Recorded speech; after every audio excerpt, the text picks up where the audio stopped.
Nah, kira-kira itulah inti masalahnya tentang si Palestiani, kedua tentang PT Bluebird Taksi ya.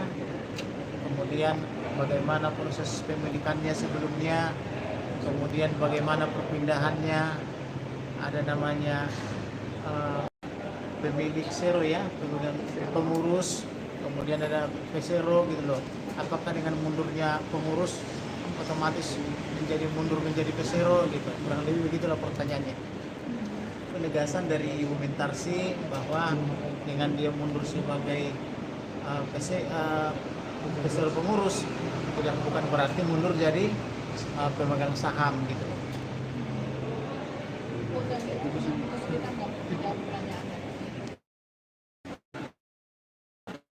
Pertanyaannya sih tidak.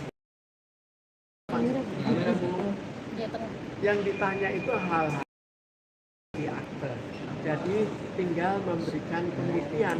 Misalnya saya mundur sebagai pengurus. Pengurus itu sebagai jabatan saya sebagai direksi.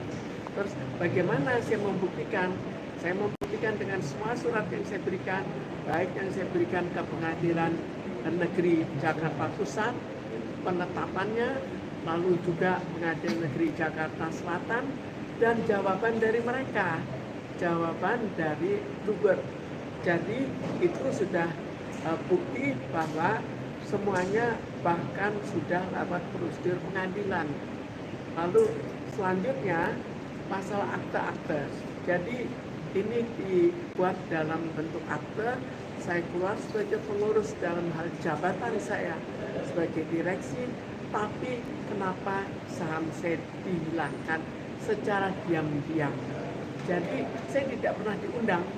Kok bisa harta saya hilang, harta saya diambil, tapi saya tidak diundang?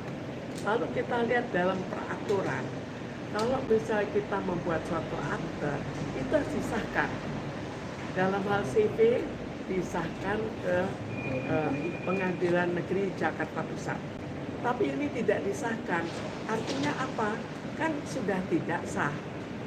Tapi yang tidak sah itu dilanjutkan lagi. Dilanjutkan menjadi rubah. Supaya menghilangkan jejak, namanya tadinya CV Lestiani, diganti menjadi PT CV Lestiani. Tapi kita lihat kembali, PT itu bagaimana? Dia mengatakan peningkatan status dari CV menjadi PT. Maka ada dua segi yang harus dibuktikan. CV harus dibuktikan dan didaftarkan di Pengadilan Negeri Jakarta Pusat.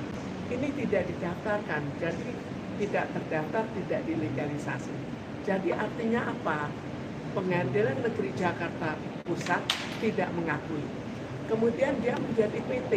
PT itu harus disahkan lagi, harus didaftarkan di Kemenkumham. Ternyata kembali lagi tidak disahkan. Kok sudah mulai dari awal sampai akhir, dari CV sampai PT, kenapa kok semuanya tidak disahkan? Bahkan dia bikin 2002, tapi dari Kemenkumham tetap tidak mau mengesahkan pada tahun 2002. Ternyata tiba-tiba mereka bikin manuver lagi. 2013 tiba-tiba munculnya apa? Semua hilang, itu secara sah disahkan. Kalau sebelumnya tidak sah, tapi setelah itu betul-betul disahkan. Sekarang kita lihat bagaimana cara pengesahannya.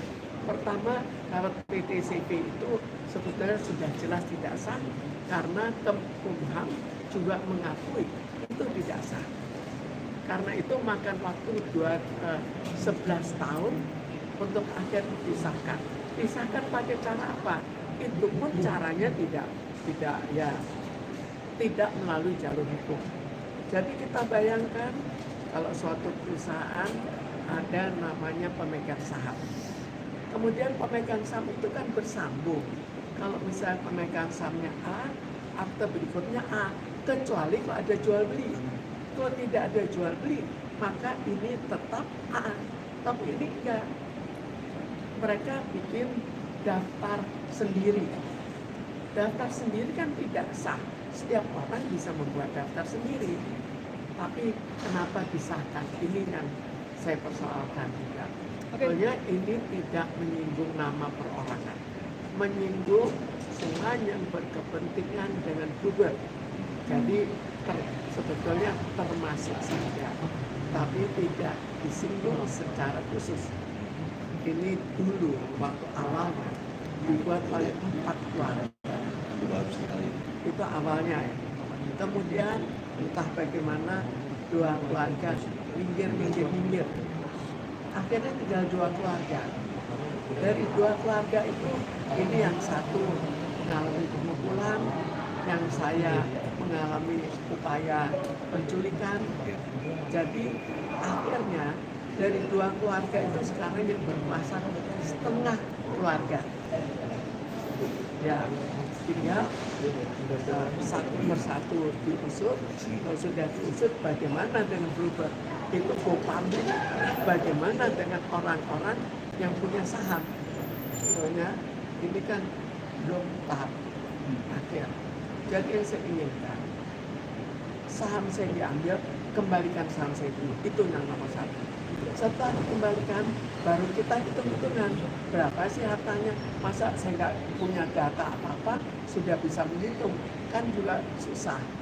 Lebih baik kembalikan dulu saham ke saya, kemudian kita ambil auditor dari luar, baru kita hitung berapa yang seharusnya dikembalikan ke saya dan apa hubungannya dengan saham-saham yang dijual ke masyarakat.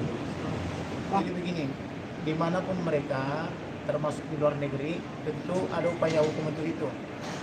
Misalnya, kalau memang sengaja dia pergi ke luar negeri, bisa masuk daftar pencarian Interpol.